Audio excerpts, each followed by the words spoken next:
বিসমিল্লাহির রহমানির রহিম। আজকে আমরা আলোচনা করব বাংলাদেশ সংবিধানের ৬৬টি অনুচ্ছেদ সম্বন্ধে। এখন দেখা যাক সংবিধানের ৬৬টি সংসদে নির্বাচিত হইবার যোগ্যতা অযোগ্যতার বিধানটি কি। ৬৬টি অনুচ্ছেদের একক অনুচ্ছেদ। কোনো ব্যক্তি বাংলাদেশের নাগরিক হইলে এবং তাহার বয়স ২৫ বছর পূর্ণ হইলে এই অনুচ্ছেদের ২ দফায় বর্ণিত বিধান সাপেক্ষে তিনি সংসদের সদস্য নির্বাচিত হইবার এবং সংসদ সদস্য থাকিবার যোগ্য হইবেন। ২. কোনো ব্যক্তি সংসদের সদস্য নির্বাচিত হইবার এবং সংসদ সদস্য থাকিবার যোগ্য হইবে না যদি ক কোনো উপযুক্ত আদালত তাহাকে অপ্রকৃতিস্থ বলিয়া ঘোষণা করেন, খ তিনি দেউলিয়া ঘোষিত হইবার পর দায় হইতে অব্যাহতি লাভ না করিয়া থাকেন, গ তিনি কোনো বিদেশি রাষ্ট্রে নাগরিকত্ব অর্জন করেন কিংবা কোনো বিদেশি রাষ্ট্রের প্রতি আনুগত্য ঘোষণা বা স্বীকার করেন, ঘ তিনি নৈতিক স্খলনজনিত কোনো ফৌজদারি অপরাধে দোষী সাব্যস্ত হইয়া অনূন্য ২ বছরের কারাদণ্ডে দণ্ডিত হন এবং তাহার মুক্তিলাভের পর ৫ বৎসর কাল অতিবাহিত না হইয়া থাকে, উম তিনি ১৯৭২ সালের বাংলাদেশ যোগসাজশকারী বিশেষ ট্রাইব্যুনাল আদেশের অধীন কোনো অপরাধের জন্য দণ্ডিত হইয়া থাকেন, চ আইনের দ্বারা পদাধিকারীকে অযোগ্য ঘোষণা করিতেছে না এমন পদ ব্যতীত তিনি প্রজাতন্ত্রের কর্মে কোনো লাভজনক পদে অধিষ্ঠিত থাকেন, অথবা ছ তিনি কোনো আইনের দ্বারা বা অধীন অনুরূপ নির্বাচনের জন্য অযোগ্য হন। ২ ক এই অনুচ্ছেদের ২ দফার গ উপদফায় যাহা কিছুই থাকুক না কেন, কোনো ব্যক্তি জন্মসূত্রে বাংলাদেশের নাগরিক হইয়া কোনো বিদেশি রাষ্ট্রের নাগরিকত্ব অর্জন করিলে এবং পরবর্তীতে উক্ত ব্যক্তি দ্বৈত নাগরিকত্ব গ্রহণের ক্ষেত্রে বিদেশি রাষ্ট্রের নাগরিকত্ব ত্যাগ করিলে কিংবা খ অন্য ক্ষেত্রে পুনরায় বাংলাদেশের নাগরিকত্ব গ্রহণ করিলে এই অনুচ্ছেদের উদ্দেশ্য সাধন করবে তিনি বিদেশি রাষ্ট্রের নাগরিকত্ব অর্জন করিয়াছেন বলিয়া গণ্য হইবেন না। ৩ উপ অনুচ্ছেদ। এই অনুচ্ছেদের উদ্দেশ্য সাধন কল্পে কোনো ব্যক্তি কেবল রাষ্ট্রপতি, প্রধানমন্ত্রী, স্পিকার, ডেপুটি স্পিকার, মন্ত্রী, প্রতিমন্ত্রী বা উপমন্ত্রী হইবার কারণে প্রজাতন্ত্রের কর্মে কোনো লাভজনক পদে অধিষ্ঠিত বলিয়া গণ্য হইবেন না। ৪ কোনো সংসদ সদস্য তাহার নির্বাচনের পর এই অনুচ্ছেদের ২ দফায় বর্ণিত অযোগ্যতার অধীন হইয়াছেন কিনা কিংবা এই সংবিধানের ৭০ অনুচ্ছেদ অনুসারে কোনো সংসদ সদস্যের আসন শূন্য হইবে কিনা সে সম্পর্কে কোনো বিতর্ক দেখা দিলে শুনানি ও নিষ্পত্তির জন্য প্রশ্নটি নির্বাচন কমিশনের নিকট প্রেরিত হইবে এবং অনুরূপ ক্ষেত্রে কমিশনের সিদ্ধান্ত চূড়ান্ত হইবে। ৫ এই অনুচ্ছেদের ৪ দফায় বিধানাবলী যাহাতে পূর্ণ কার্যকরতা লাভ করিতে পারে সেই উদ্দেশ্যে নির্বাচন কমিশনকে ক্ষমতা দানের জন্য সংসদ যেরূপ প্রয়োজন বোধ করিবেন আইনের দ্বারা সেইরূপ বিধান করিতে পারিবেন। স্বাধীনতার ৪২ বছরে উক্ত সংবিধানের মৌলিক আইনের কার্যকারিতা দেওয়া হয় নাই বলে কি নির্বাচন কমিশনার উক্ত আইন কাগজে আইন বলে বাতিল করে দিতে বলবেন না কার্যকারিতা দানের ব্যবস্থা করতে বলবেন? কেন নির্বাচন commissioner the representation of the people's order RPO ১৯৭২-এর অনুচ্ছেদ ৯১E যা অ্যামেন্ডমেন্ট অ্যাক্ট ২০০৯ মাধ্যমে গৃহীত হয়েছে তা বাতিলের প্রস্তাব করলেন? আমরা দেখি এখন ৯১E-তে কি এমন আছে দেখা যাক। 91E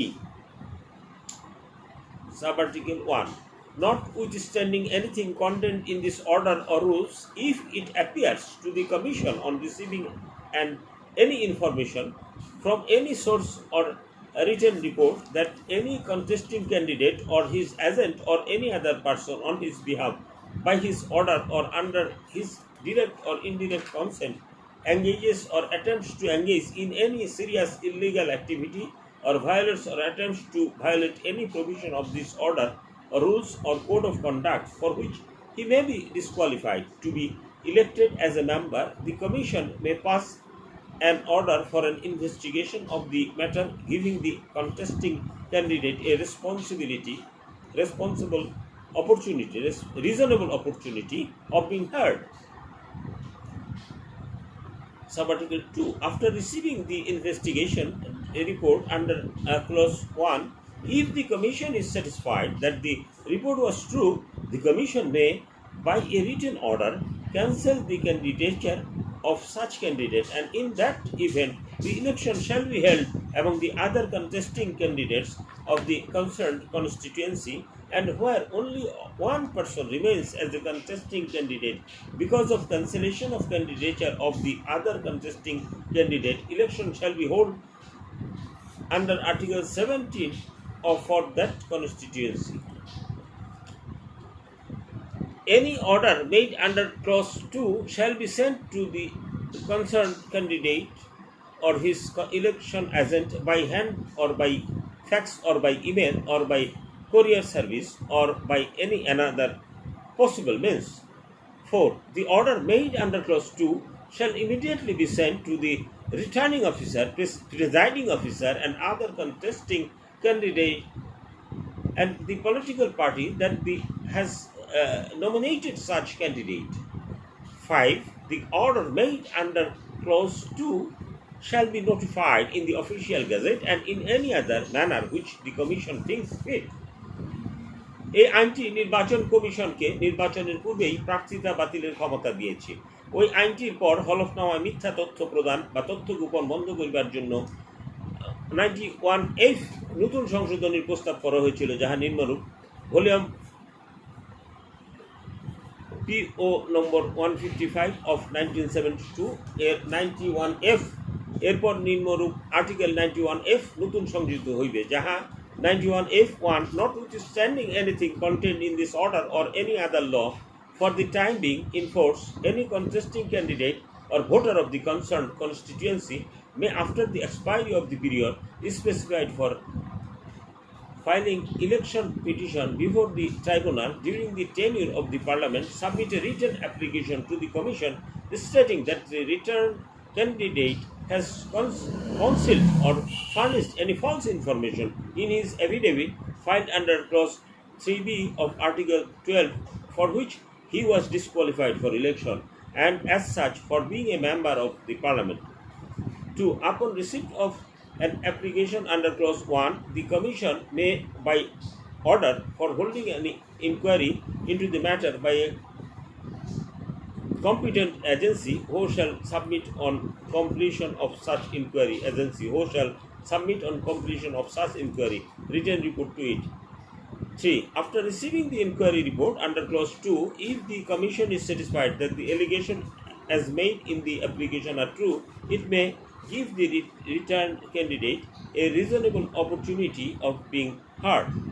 4. On completion of hearing under Clause 3, if it is found that the allegations are true, the commission may, by a written order, cancel the election result of such returned candidate and declare his post as a member of parliament to be vacant, and election shall be held under law for that vacant post.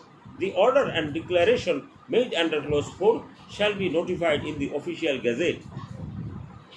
তদানীন্তন নির্বাচন কমিশনের সাথে 14/7/2011 তারিখে আমাদের বাংলাদেশ কল্যাণ পার্টির মত বিনিময় সভায় উক্ত প্রস্তাবনার কথা আমাদের জানানো হয়। আমরা ওই প্রস্তাবনার পক্ষে মধ্যেই হলফনামা মিথ্যা তথ্য প্রদানের পর নির্বাচিত সংসদ সদস্যের পদ বাতিলের ক্ষমতা আইন 91F প্রস্তাবিত নামে অভিহিত। এখন দেখা যাক সংবিধানের RPO 12(1)(c)-তে সংজ্ঞায় এক্সপ্লানেশনে কি বলা হচ্ছে। Office of profit means holding any office, post or position in the service of the republic or any statutory public authority or company in which government has more than 50% share। ধন্যবাদ সবাইকে।